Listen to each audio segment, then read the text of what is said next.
प्रणाम, जय जिनेन्द्र, नमस्कार। जैन अनुष्ठान की यात्रा आज मुंबई के अंदर है और हम लोगों ने कॉस्मिक हीलिंग का 3 दिन का लाइव वर्कशॉप किया है। आज हजारों लोग हीलर के अंदर सुपरस्टार बन रहे हैं। उसी का एक हमारा कोहिनूर हीरा हेतल जी कोठारी की, जिन्होंने कितनी सारी चैलेंजेस को दूर किया है, बड़े बड़े कार्यक्रम को ऑर्गेनाइज किया है और आज छोटी छोटी टिप्स से आप भी अपने जीवन के अंदर धर्म, भक्ति, समर्पण, सेवा को आगे लेके जा सकते हैं। किस प्रकार की आराधना आप करते हैं? मैंने 10 दिवस का पक्तामर हीलिंग का शिविर करवाया है। उस शिविर में मुझे पता भी नहीं था किन लोग जोड़ाएंगे, कौन आएंगे, कौन नहीं आएंगे, लेकिन जैन अजैन सब लोग जोड़ा। सबको पक्तामर का प्रभाव मिला। सबने मैंने गाथा कैसे सिखाई, उसका पानी अभिमंत्रित कैसे कराया। सबको इतना सारा प्रभाव मिला कि सबको पक्तामर सीखना चाहिए और आगे बढ़ना चाहिए। આ बहुत અમારા હેતલજી હેતલબેન કોઠારી જે હવે રાજકોટમાં શીખવાડવાના છે, તો પાણીનું શું મહત્વ છે?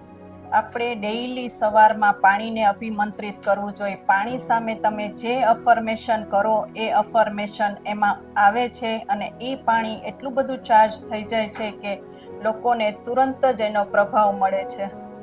તમે ઘણા બધા લોકોને ફૂડ થેરાપી શીખવાડો છો, એ કેવી રીતે કરવાની હોય છે? આપણે ડેઈલી ફૂડને બનાવતા રસોડામાં જ્યારે બનાવવા જઈએ છીએ ત્યારે આપણે એ ફૂડ ઉપર પક્તામર ચાલુ રાખવું જોઈએ. તેની ઉર્જા એમાં જાય છે. 2 હાથ વડે રસોઈ થઈ ગયા પછી આપણે ફૂડને ચાર્જ કરવાથી ઘરના દરેક સભ્યોના સ્વભાવ શાંત પડે છે અને એ ફૂડ એટલું બધું ચાર્જ થઈ જાય છે કે આપણે બિલીવ નથી કરી શકતા. ખૂબ જ પ્રભાવ છે ફૂડને ચાર્જ કરવાનો આપણામાં.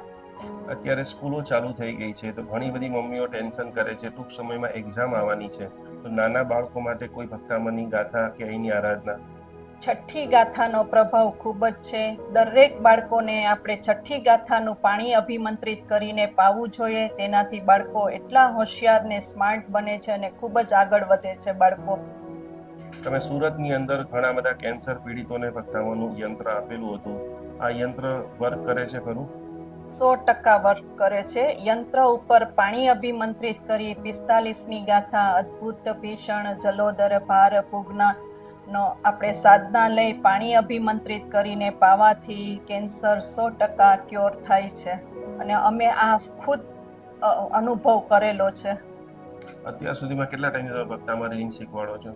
હું 6 વર્ષથી આ સંસ્થા સાથે જોડાયેલી છું અને 6 વર્ષથી હીલિંગ શીખવાડું છું. ખૂબ જ અનુભવ લીધા છે. મારાથી 100થી પણ વધારે લોકો ક્યોર થઈ ચૂક્યા છે આમાં. એક એવું કોઈ પણ મિરેકલ કે જે નોર્મલ દુનિયાવાળા સમજી ન શકે, પણ ભક્તામરની આરાધનાથી એની લાઈફમાં ચેન્જીસ આવ્યું હોય?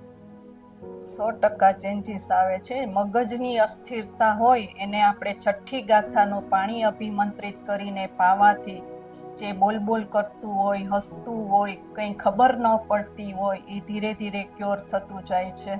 ખૂબ જ આનો પ્રભાવ છે છઠ્ઠી ગાથાનો અને ભક્તામરનો એટલો બધો પ્રભાવ છે કે લોકોને કંઈ જ ખબર જ નથી. આજે સાધુ સાધ્વીઓને પણ નથી ખબર. શ્લોક, વૃદ્ધિ અને મંત્ર દ્વારા આપણે આ બધું પાણી અભિમંત્રિત કરીને આપવાથી અને ડૉક્ટરોને પણ મિરેકલ થાય છે કે આ કઈ રીતે થાય છે, પણ 100% આનો ક્યોર થઈ જાય છે પાણી અભિમંત્રિત કરીને પાવાથી.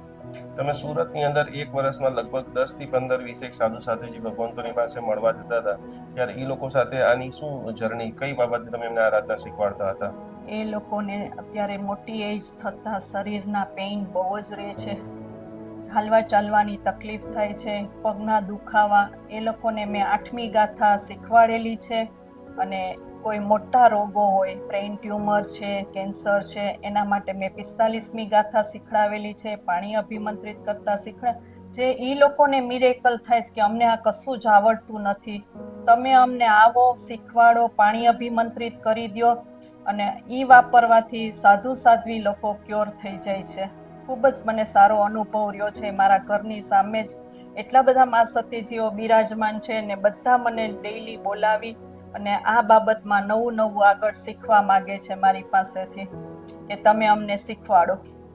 હવે હેતલજી રાજકોટ આવી રહ્યા છે. રાજકોટમાં અમારું સેન્ટર ઓપન થઈ રહ્યું છે. જેટલા પણ લોકો આ વિડીયોને જોઈ રહ્યા છે, 0 થી લઈ અને પર્સનલ કાઉન્સેલિંગ કરવા માંગે છે, ભક્તામર હીલિંગ કોર્સ શીખવા માંગે છે, હીલિંગ લેવા માંગે છે, તો ડિટેલથી એમના ક્લાસીસ, તમારા ક્લાસીસ ક્યારે હોય છે?